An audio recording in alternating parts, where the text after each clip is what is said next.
you ask these questions, you are significantly more likely to become smarter in relation to your targeting.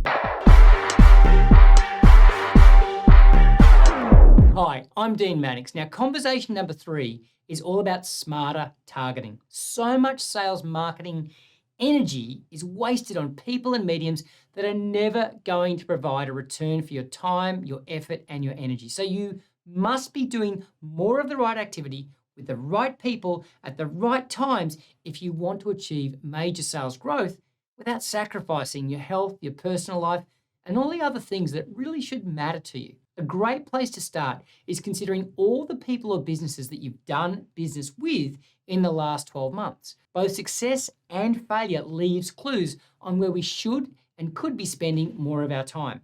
So write out a list of all the people you did business with and consider the following questions. What are the similarities between the customers I won and lost? Consider things like where the lead came from, the industry the customer's in, the gender and the age of the person or people that you dealt with, the problem the customer would say that you solve for them, and the ease or difficulty in winning the business.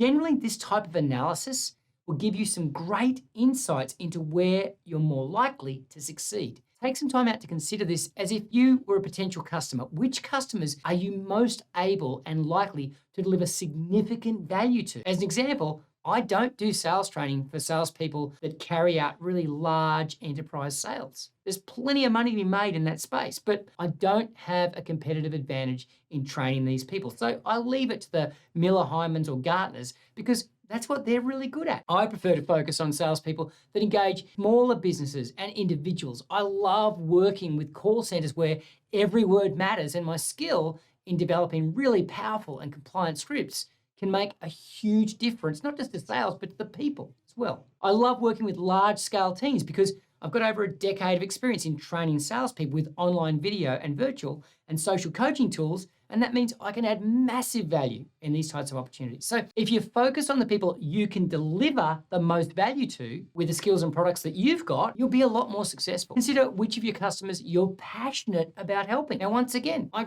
don't focus my marketing on sales strategy projects with CEOs and executive teams. I've got the skills, and over the years, I've had great success in those sorts of projects, but just don't excite me. I get a lot more passionate about helping frontline salespeople and sales managers and small business owners trying to get this thing called sales handled in their lives and the lives of their salespeople. I get excited when a salesperson sends me a message telling me that a strategy that they viewed in a video worked for them. I get excited about helping people that are new to sales. You see, that's why I love video sales training so much, because it enables me to work with thousands of these types of people every single week. So consider which types of prospective customers are easy to identify and access. That's another really important thing. If you can't easily build a list and make contact with your target customer, you're unlikely to be successful in new business prospecting. It's a lot easier to identify and access every dentist in a 25-kilometer radius of your office than it is to identify and access high net worth individuals in your state. It's a lot easier to identify and access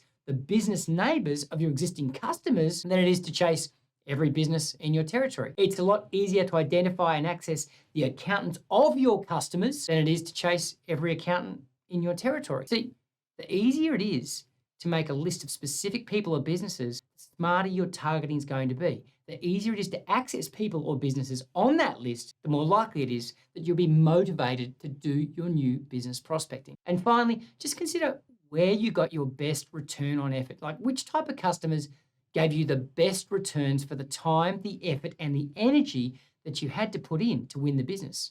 And remember, returns, not just dollars. Return includes how much you enjoyed working with them, whether having them as a customer was great for your brand, whether they refer, and whether they're likely to remain a customer for the longer term. Now, this isn't an exhaustive list of every single thing that you should consider, but if you ask these questions, you are significantly more likely to become smarter in relation to your targeting. Now, to summarize all of this, the question to get towards smarter targeting and to get the smarter targeting conversation going on at your sales kickoff is, what type of people or companies am I most able to deliver value to and capture my fair share of that value? Now, in the next vlog, we'll consider one of the most ignored and yet important questions in successful new business development. So please stay tuned for conversation number 4. And remember, If you're going to do a major kickoff and you need a little extra energy or some help, reach out to us at Better Sales Coach. Making sales coaching easier is what we're all about.